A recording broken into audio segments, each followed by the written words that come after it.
नमस्ते। आज की हमारी इस खास चर्चा में हम एक बहुत ही पावरफुल आइडिया को डिकोड करने वाले हैं।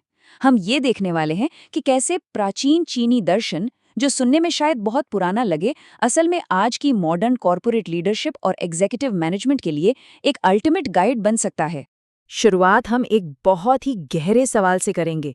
जरा इस बारे में सोचिए, क्या सच्ची ताकत और सफलता हमेशा बस तेज भागने और काम करते रहने में है, या फिर सही वक्त पर रुक जाने में? हमारी आज की दुनिया हमें हमेशा दौड़ना, लगातार होड़ में लगे रहना और बस हासिल करना सिखाती है। लेकिन आज हम इस सोच को पूरी तरह से चुनौती देने वाले हैं। हम समझेंगे कि एक मैनेजर के तौर पर सही समय पर रुक जाना ही शायद आपकी सबसे बेहतरीन मैनेजमेंट स्ट्रैटेजी हो सकती है। इसे ऐसे देखते हैं। एक तरफ है हमारा ये मॉडर्न हसल कल्चर, जहां ओवरथिंकिंग है, चीज़ों को ज़बरदस्ती पुश करना है, और अंत में क्या मिलता है? भयंकर थकावट और बर्नआउट।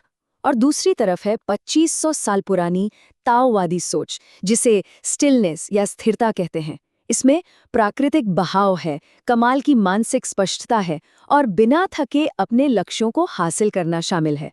जरा सोचिए, इस थका देने वाले ओवर मैनेजमेंट की जगह अगर हम इस गहरी शांति को अपना लें, तो हमारे कॉर्पोरेट नतीजे कितने अलग और बेहतर हो सकते हैं। तो आज की इस चर्चा में हम इन अहम बिंदुओं पर बात करेंगे। मॉडर्न रैट रेस से लेकर ताओ और ते के सिद्धांत, वू वेई का असली जादू, लाओ त्सु और कन्फ्यूशियस के विचारों का दिलचस्प टकराव, द इनविजिबल रूलर का कॉन्सेप्ट, और अंत में देखेंगे कि ये सब आज के मॉडर्न समय में हमारे लिए कैसे काम आ सकता है। चलिए सीधा डाइव इन करते हैं। सबसे पहले बात करते हैं इस मॉडर्न रैट रेस की और इससे बाहर कैसे निकला जाए। इस भागदौड़ को सही से समझने के लिए हमें थोड़ा पीछे चलना होगा। 6ठी शताब्दी ईसा पूर्व के चीन में। वहां उस वक्त भारी राजनीतिक उथल-पुथल थी, गृह युद्ध चल रहे थे और हर तरफ बस अराजकता थी। और उसी शोर शराबे के बीच एक रहस्यमयी दार्शनिक सामने आए, जिन्हें आज हम लाओ त्सु या ओल्ड मास्टर के नाम से जानते हैं। उनका जो ज्ञान है ना, वो आज के इस थका देने वाले कॉर्पोरेट जाल से बाहर निकलने का एकदम सटीक रास्ता दिखाता है। उनके इस पूरे क्रांतिकारी विजन का निचोड़ हमें ताओ ते चिंग नाम के एक ग्रंथ में मिलता है। और सबसे कमाल की बात पता है क्या है? ये कोई हजारों पन्नों का भारी भरकम बोरिंग कॉर्पोरेट मैनुअल नहीं है, बिल्कुल नहीं। ये सिर्फ 5000 अक्षरों में लिखा गया एक बहुत ही काव्यात्मक और जादुई टेक्स्ट है।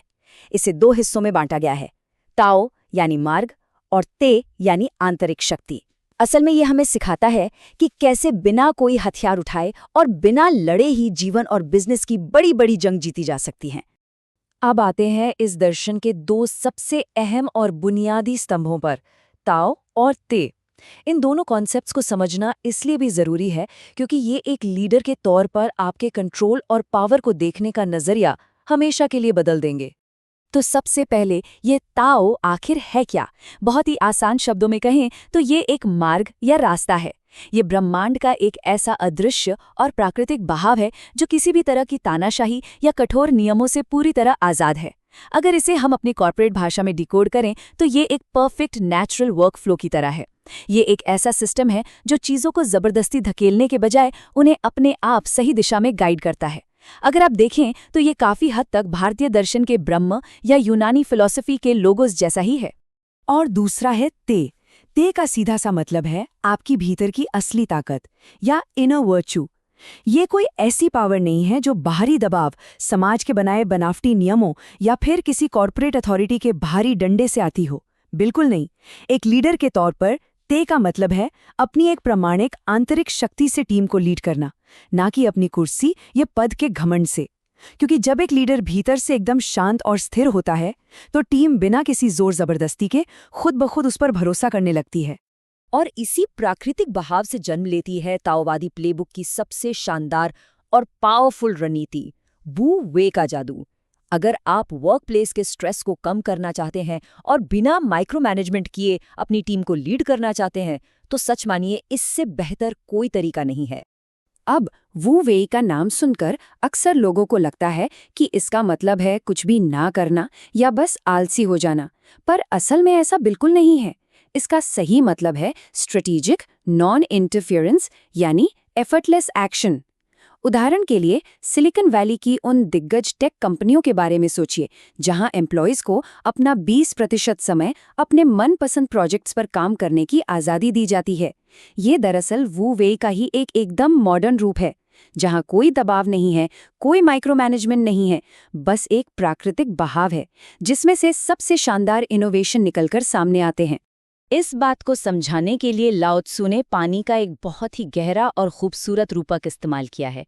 वो कहते हैं पानी सबसे कोमल चीज है, फिर भी ये बिना किसी गुस्से या बल के पहाड़ों और धरती को भी चीर सकता है। एक एग्जीक्यूटिव के लिए इसमें कितनी बड़ी सीख है। अपनी टीम से बेहतरीन काम निकलवाने के लिए आपको उन पर चीखने, चिल्लाने या बहुत सख्त होने की कोई जरूरत नहीं है। पानी की तरह एक लचीली और शांत दृढ़ता कॉर्पोरेट जगत की सबसे बड़ी और मुश्किल बाधाओं को भी बहुत ही आसानी से बिना किसी संघर्ष के पार कर सकती है।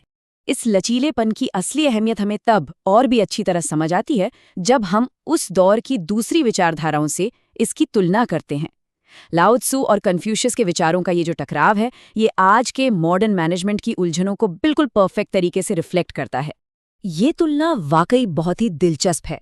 एक तरफ है कन्फ्यूशियस का तरीका, जो पूरी तरह से सख्त नियमों, कठोर हायरार्की और माइक्रो मैनेजमेंट पे टिका है, और सच कहें तो यही वो तरीका है जो आज की बहुत सी कंपनियों में भयंकर तनाव और स्ट्रेस का कारण बनता है।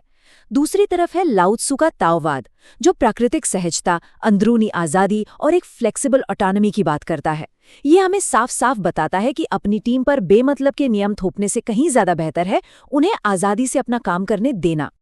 और यहीं पर पू यानी द अनकार्व्ड ब्लॉक का आइडिया सामने आता है। कल्पना कीजिए एक ऐसे मैनेजर की जो सुबह ऑफिस आकर अपनी टीम पर हावी नहीं होता, बल्कि उन्हें एक कोरे कैनवस की तरह काम करने देता है। पू का मतलब ही है वो एकदम शुद्ध क्षमता और ओरिजिनल इनोसेंस, जो समाज या कंपनी के बनावटी नियम थोपे जाने से पहले हम सबके अंदर होती है। जब हम इन दम घोटने वाले कृत्रिम नियमों को हटा देते हैं ना, तो टीम वापस अपनी उसी पू स्टेट में आ जाती है, और तभी उनका असली टैलेंट अपने सबसे शानदार रूप में बाहर निकल कर आता है। इसी पूरी फिलॉसफी से उदय होता है द इनविजिबल रूलर, यानी एक अदृश्य शासक का। ये कॉन्सेप्ट उन सभी मॉडर्न एग्जीक्यूटिव्स और मैनेजर्स के लिए एक गेम चेंजर है, जो सही तरीके से काम डेलीगेट करना सीखना चाहते हैं, वो भी बिना स्ट्रेस लिए। तो एक अदृश्य शासक की खूबियां क्या होती हैं? बहुत ही स्पष्ट हैं।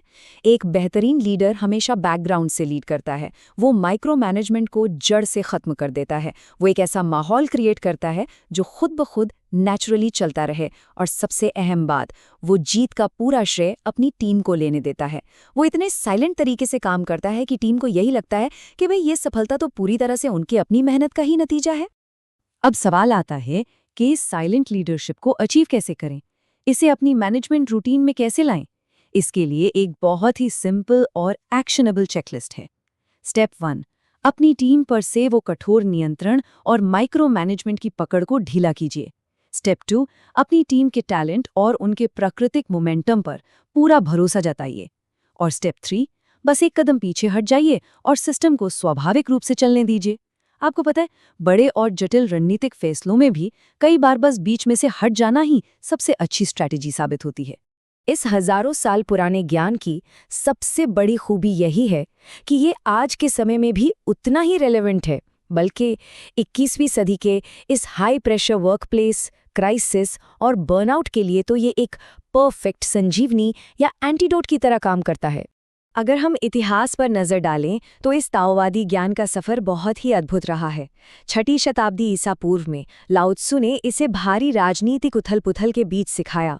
फिर 1ली शताब्दी में यह बौद्ध धर्म के साथ मिलकर एक गहरी शांति का प्रतीक बन गया। इसके बाद 19वीं सेंचुरी में औद्योगिक क्रांति के दौरान जब पश्चिमी मजदूर बहुत थक चुके थे, तब उन्होंने स्ट्रेस कम करने के लिए इसे अपनाया। और आज 21वीं शताब्दी में मॉडर्न एग्जीक्यूटिव्स इसी वू वे का इस्तेमाल कॉर्पोरेट बर्नआउट से लड़ने के लिए कर रहे हैं। मतलब ये हर युग में हमारी थकान का सबसे असरदार इलाज रहा है। इस पूरी चर्चा का जो सबसे शानदार और क्रूशियल पॉइंट है, वो लाओ त्सु के इन शब्दों में छिपा है। जब सबसे बेहतरीन लीडर का काम पूरा हो जाता है तो लोग कहते हैं, ये तो हमने खुद किया है। एक एग्जीक्यूटिव की असली पावर अपना रौब दिखाने या हावी होने में नहीं है, असली पावर तो एक ऐसा सहज और शांत माहौल बनाने में है जहां सफलता बिना किसी अतिरिक्त दबाव के एकदम नेचुरली हासिल हो जाए। तो जाते जाते आपके लिए एक बहुत ही गहरा सवाल छोड़कर जा रहा हूं, जिस पर हम सबको विचार करना चाहिए। क्या आज के लीडर्स वाकई बहादुरी से अपनी टीम का मार्गदर्शन कर रहे हैं, या फिर वो सिर्फ डर के मारे उन चीजों को कंट्रोल करने की कोशिश कर रहे हैं जिन्हें असल में कंट्रोल किया ही नहीं जा सकता? मैनेजमेंट को लेकर इस पुरानी लेकिन बेहद असरदार सोच को अपनाने का वक्त शायद अब आ गया है। इस चर्चा में मेरे साथ बने रहने के लिए आपका बहुत बहुत शुक्रिया। सीखते रहिए और यूं ही नेचुरली आगे बढ़ते रहिए।